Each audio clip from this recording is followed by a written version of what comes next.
Hello बच्चों, let's see this question. Which of the following type of cell cycle is known as the equational division? A. Amitosis, B. Mitosis, C.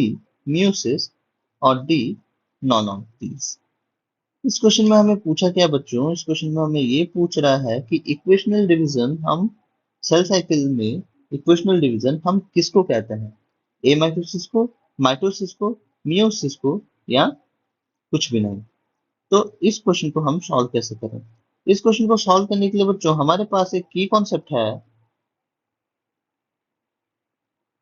की concept क्या है बच्चों? की concept है cell division.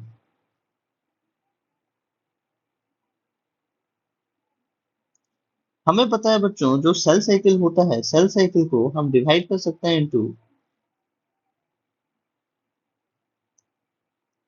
Interface and M phase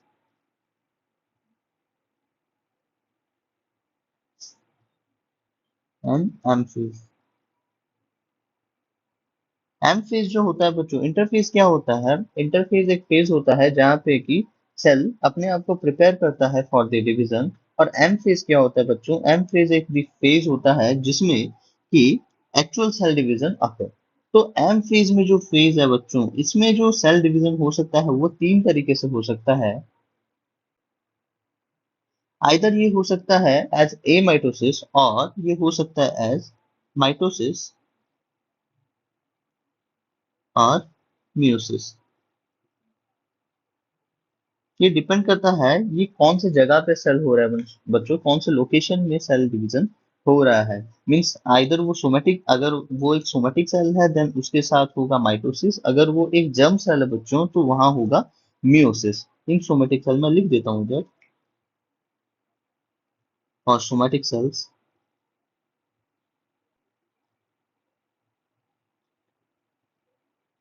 and for germ cell. Of course there वहां पे कुछ means है, मींस कुछ एक्सेप्शंस हैं, हर केस में एक्सेप्शंस रहते हैं बच्चों। बट यहाँ पे जनरली हमें देखने को मिलता है कि सोमेटिक सेल्स में माइटोसिस होता है और जर्म सेल्स में मियोसिस होता है। ठीक है बच्चों, और पहले हम एक एक टर्म को समझते हैं। यहाँ पे क्या क्या दिया हुआ है, गया है। ए mitosis.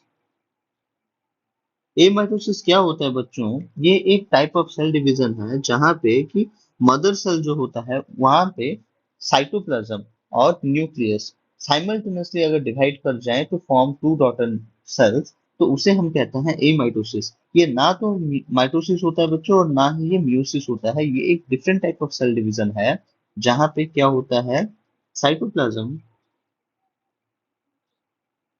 And nucleus divide simultaneously. तो ये हमारा आंसर नहीं है बच्चों। ना तो यहाँ पे इसे हम ना ही इक्वेशनल डिवीजन कह सकते हैं और ना ही रिडक्शन डिवीजन। हमें पता है जो माइटोसिस होता है इसे बच्चों हम इक्वेशनल डिवीजन भी कहते हैं।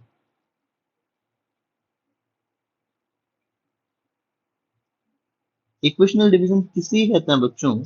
इसलिए क्योंकि द नंबर ऑफ क्रोमोसोम जो कि होता है एक मदर सेल में, वही नंबर ऑफ क्रोमोसोम कंजर्व होता है in the daughter cells. Mean same ही रहता है, उसमें कोई भी चेंजेस नहीं होता in the number of chromosomes in the after the mitosis. ठीक है बच्चों, अभी जो म्यूसिस होता है बच्चों,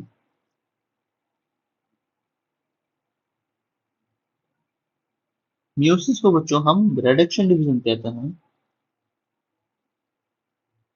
डिवीजन भी कहते हैं। इसका रीजन क्या है बच्चों? जो मदर सेल में जितना इसका क्रोमोसोम होता है, जो डॉटर सेल या फिर जो प्रोडक्ट हमें मिलता है चार डिफरेंट सेल्स, उनका जो नंबर ऑफ क्रोमोसोम होता है वो half of the number of chromosomes of the mother cell होता है। तो इसी वजह से इनको हम रिडक्शन डिवीजन कहते हैं। किसको? म्यूसिस को। तो हमें मिल गया बच्चों, म्यूसिस को हम कहते हैं रिडक्शन डिवीजन। तो इक्वेशनल डिवीजन किसको कहते हैं बच्चों? इक्वेशनल डिवीजन हम माइटोसिस को कहते हैं। So mitosis is the correct answer. So the correct answer is option B, mitosis. Hope you understood this well.